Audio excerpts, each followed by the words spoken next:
लहलहाते खेतों वाला खूबसूरत मुल्क बांग्लादेश कभी पाकिस्तान का एक हिस्सा हुआ करता था। के ठहरे अजनबी इतनी मदारातों के बाद उनके ढाबे भूलेंगे कितनी बरसातों के बाद। 1971 में दो अलग अलग रियासतों में बढ़ जाने वाले मशरकी और मगरबी पाकिस्तान में फ़र्क सिर्फ जोग्राफियाई हदूद तक महदूद ना था। मेन स्ट्रीम सियासी और इक़्तिसादी क़यादत के मगरबी पाकिस्तान से ताल्लुक़ रखने की वजह से मशरकी पाकिस्तान शुरू ही से तफरीक का ही शिकार रहा। आबादी ज़्यादा होने के बावजूद मुल्क के बजट में मशरकी पाकिस्तान का हिस्सा मगरब से कम रखा गया। हमारा ये ख्याल था कि हम लोग बड़े हैंडसम लोग हैं, बड़े टॉल हैं, बड़े फेयर हैं, और ये कि हम अच्छी अंग्रेज़ी बोलते हैं, वो काले हैं, छोटे कद के हैं, अंग्रेज़ी बोलना नहीं जानते। मशरकी पाकिस्तान की रंजिशें कौमी ज़बान के मसले पर शुरू हुई।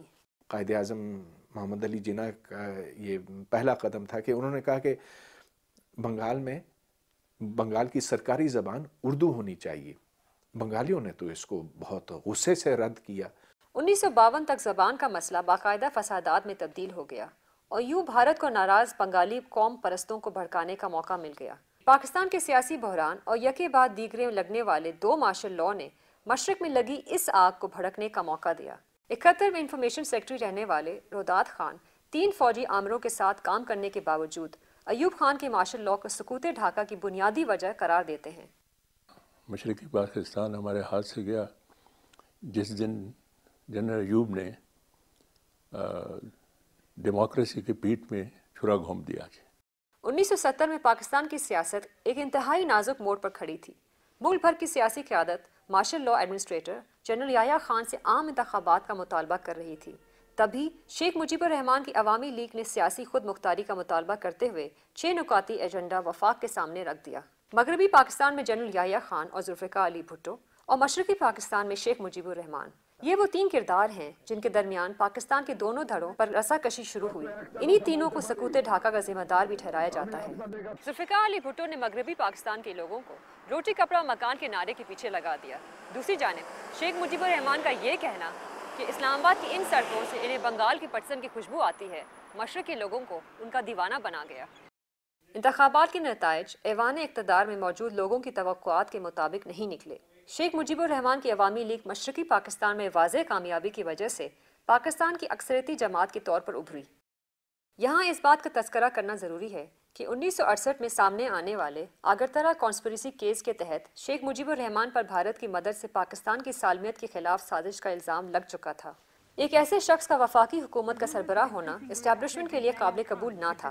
चुनांचे हिज़्ब इख्तलाफ में बैठने के बजाय भुट्टो ने मुल्क के दोनों धड़ों के लिए अलहदा वज़ीर आज़म की तजवीज़ पेश की और उधर तुम इधर हम का बयान देकर मुत्तहिदा पाकिस्तान की ताबूत में आखिरी कील भी गाड़ दी।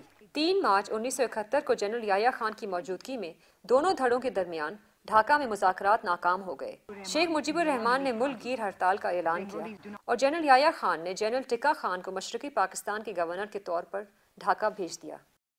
याह्या के ऊपर शेख मुजीबुर रहमान की तरफ से भी प्रेशर आने लगा और जुल्फ़िकार अली भुट्टो की तरफ से भी प्रेशर आने लगा। वो इंटेलेक्चुअली इक्विप नहीं था इसको फेस करने के लिए। इंतखाबात के नताइज और 6 नुकाती एजेंडे की नामंजूरी के बाद शेख मुजीब ने अपना मौक़िफ़ और सख्त कर लिया। Nobody should play with the fire. Nobody should try to suppress the 70 million people. When they are determined to achieve something, nobody can suppress them. Today, tomorrow, or day after tomorrow, they must win. मशरकी Pakistan ने सियासी खुद मुख्तारी हासिल करने की कोशिशें तेज कर दी। फौजियों को डर पैदा हो गया कि ये तो GHQ को ट्रांसफ़र कर देंगे फ्रॉम रावलपिंडी टू ढाका, फिर क्या करेंगे। जनरल टिक्का की पोस्टिंग के बाद ईस्ट पाकिस्तान राइफल्स और ईस्ट बंगाल रेजिमेंट के चंद जवानों ने मुक्ति बाहिनी नामी रेबल फोर्स की तैयारी शुरू कर दी। भारत ने असला फराहम किया और बड़ी तादाद में लोगों की भर्ती और गुरिल्ला तरबियत शुरू हो गई। मुक्ति बाहिनी ने बिहारियों और पाकिस्तान की हिमायत करने वाले बंगालियों का कत्ले-आम शुरू कर दिया और 25 मार्च 1971 को पाक फौज ने मुतनाज़े और खूनी ऑपरेशन सर्च लाइट का आगाज किया। ये फौजी ऑपरेशन मुकम्मल तौर पर खुफिया रखा गया था। मिलिट्री एक्शन में secretary information was not involved. मुझे रात को एसोसिएटेड प्रेस का कॉरेस्पॉन्डेंट था, उसने मुझे बताया کہ وہ the fun has started.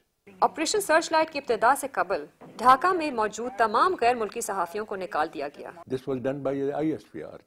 Again we were not consulted. ہمارا منہ کالا ہو گیا, ہمارے خلاف بڑی پبلسٹی جو تھی, انٹرنیشنل پبلک اوپینین ہمارے خلاف ہو گیا. تاہم آئی ایس پی آر کے اس وقت کے ترجمان brigadier retired A R Siddiqui Roedad Khan کے اس بیان سے متفق نہیں. فیصلہ جناب تکہ خان کا تھا, فیصلہ جناب روداد خان کا تھا جو سیکٹری انفارمیشن تھے, مگر میں اس فیصلے کو سپورٹ کرتا ہوں اس لیے کہ ہمارے پاس دکھانے کو صرف لاشیں تھیں. آپریشن کو خفیہ رکھنے کی تمام کوششوں کے باوجود پاک فوج کی مظالم کے قصے بین الاقوامی برادری تک پہنچنے لگے. اس کو بہانہ بنا کر بھارت نے مشرقی پاکستان پر فوجی چڑھائی کر دی اور پاک بھارت جنگ کا باقاعدہ آغاز ہو گیا. اقوام متحدہ کی جنرل اسمبلی کے اجلاس کے دوران پولینڈ نے بنگالیوں کے قتل عام کی مذمت کرتے ہوئے مسئلے کا سیاسی حل تلاش کرنے اور پاک بھارت جنگ روکنے کی قرارداد پیش کی تو وزیر خارجہ ذوالفقار علی بھٹو نے اپنا موقف دنیا پر واضح کر دیا. I will not be a party to the ignominious surrender of part of my country. You can take your Security Council. Here you are. I am going.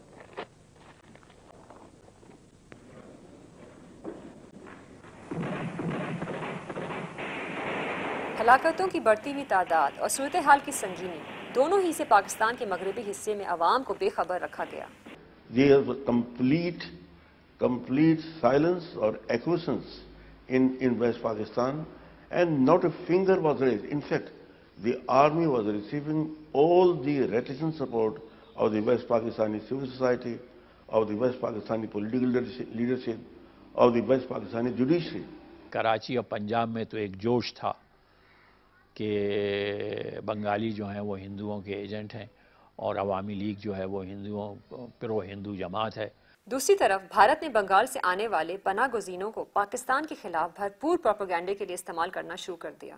The massacre began long before there was a single guerrilla. This would never have happened if the world community had woken up to the fact when we first drew their attention. Pakistan اس سانحے میں بھارت کے کردار پر انگلیاں اٹھاتا رہا.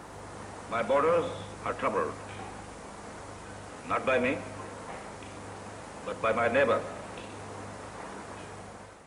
3 دسمبر 1971 کو پاکستان نے بھارت کے مغربی سرحدوں پر ایئر اسٹرائک کر دی.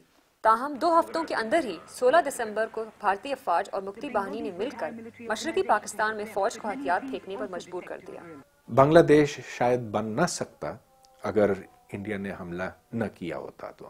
Allowed ourselves to lapse into a false sense of powers, and we forgot that there was the enemy next door. She was waiting to pounce, to come into the picture.